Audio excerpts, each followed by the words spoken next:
जो हमेशा तनाव और चिंता में रहते हैं, ये कहानी सुने। Buddhist story on mind tension. सही कहा है किसी ने, कोई व्यक्ति हमें उतना नुकसान नहीं पहुंचा सकता है जितना हमारे नकारात्मक विचार नुकसान पहुंचाते हैं। इस Buddhist story on mind tension को जरा ध्यान से सुनिएगा, क्योंकि यह कहानी आपको जिंदगी भर काम आएगी। आज की यह कहानी एक बार की बात है। एक जवान बौद्ध भिक्षु अपने मन में उठने वाले नकारात्मक विचारों से बहुत परेशान था। ना चाहते हुए भी उसके मन में तरह तरह के गलत विचार आते रहते। उसका स्वभाव भी काफी चिड़चिड़ा हो गया था। वह बात बात पर गुस्सा हो जाता, दूसरों के प्रति जलन और नफरत की भावना रखता, लोगों की बुराई करता और अपने मन में तरह तरह की नकारात्मक कल्पनाएं करता। वह अपनी इन सब बुरी आदतों से बहुत परेशान हो चुका था। उसने बहुत से तरीके आजमाए, बहुत प्रयास किया, पर अपने अंदर के इन बुरे विचारों को खत्म करने का, लेकिन कोई भी तरीका काम नहीं कर रहा था। अंततः एक दिन परेशान होकर उसने अपने गुरु के पास जाने का निर्णय किया। गुरु एक बहुत ही बुद्धिमान और आत्मज्ञानी व्यक्ति थे। जवान भिक्षु ने गुरु से पूछा, गुरुदेव, मैं अपने मन से इन नकारात्मक विचारों को कैसे खत्म कर सकता हूँ? गुरु ने उत्तर देते हुए कहा, नकारात्मक विचार बादलों की तरह होते हैं जो कि साफ आसमान को धुंधला बना देते हैं। अगर तुम्हें साफ आसमान देखना है तो पहले इन बादलों को हटाना पड़ेगा।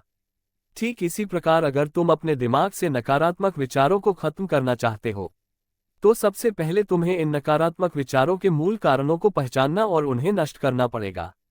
जवान भिक्षु को गुरु की यह बात ठीक से समझ नहीं आई, तो उसने गुरु से इसे थोड़ा विस्तार से समझाने का आग्रह किया। तब गुरु ने शिष्य को एक कहानी सुनानी शुरू की। एक बार एक व्यक्ति जंगल से गुजर रहा था। तभी उसे रास्ते पर एक सर्प दिखाई पड़ा। सर्प को देखते ही वह व्यक्ति डर गया और वहां से भागने लगा। जैसे ही वह दौड़ा, उसका पैर एक पत्थर से टकरा गया और वह वहीं गिर पड़ा। उसने खुद को बुरी तरह घायल कर लिया था। जब वह उठा और पीछे मुड़कर देखा तो पाया कि वहां कोई सर्प नहीं, बल्कि सर्प के आकार की एक लकड़ी थी जो कि रास्ते पर पड़ी हुई थी। ये देखकर उस व्यक्ति को महसूस हुआ कि उसे नुकसान पहुंचाने का कारण वह सर्प नहीं, बल्कि उसके खुद के अंदर बैठा डर और नकारात्मक विचार है, जिसने उसे घायल कर दिया।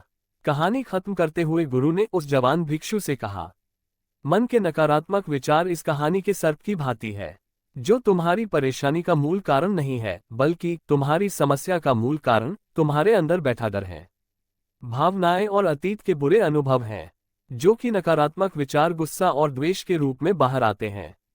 इसीलिए अगर तुम्हें अपने मन से नकारात्मक विचारों को खत्म करना है तो इसके मूल कारण को पहचानकर उसे नष्ट करना होगा।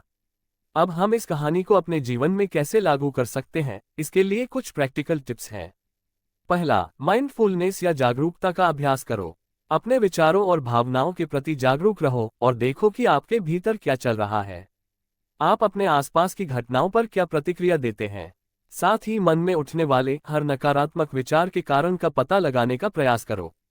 दूसरा, अपने अतीत की बुरी यादों, बुरी घटनाओं और बुरे अनुभवों को स्वीकार करो और खुद को वही दूसरों को माफ कर दो। तीसरा, रहो अपने जीवन के सकारात्मक पक्ष पर अपना ध्यान केंद्रित करो और पास कुछ भी हो उसके लिए इस ब्रह्मांड का आभार व्यक्त करो। आभार व्यक्त करना हमारे नजरिया को सकारात्मक बनाता है और हमारे अंदर से नकारात्मक भावनाओं को खत्म करता है। चौथा, दयालु बनो खुद के प्रति भी और दूसरों के प्रति भी, क्योंकि नकारात्मक विचार अक्सर बुराई और तुलना करने से पैदा होते हैं। अपने अंदर दया भावना रखकर हम ज्यादा सकारात्मक और संतुष्ट जीवन जी सकते हैं। संक्षिप्त में ये कहानी हमें सिखाती है कि नकारात्मक विचार हमारी परेशानी का मूल कारण नहीं है। असल समस्या तो हमारे भीतर गहराई में छुपी हुई है। इन विचारों के मूल कारणों को पहचानकर हम इन विचारों को अपने दिमाग से निकालना शुरू कर सकते हैं और एक ज्यादा खुशहाल और शांति से भरा जीवन जी सकते हैं। याद रहे, कहानी के सर्प की भांति हमारे ज्यादातर नकारात्मक विचार भी सिर्फ भ्रम मात्र हैं, जिन्हें हम अपने मन में पैदा करते रहते हैं।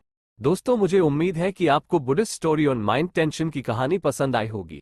कहानी सुनने के धन्यवाद दोस्तों, और कमेंट में नमो बुद्धाय जरूर लिखिए। मिलते हैं कल दोस्तों एक और नई बुद्ध मोरल स्टोरी के साथ।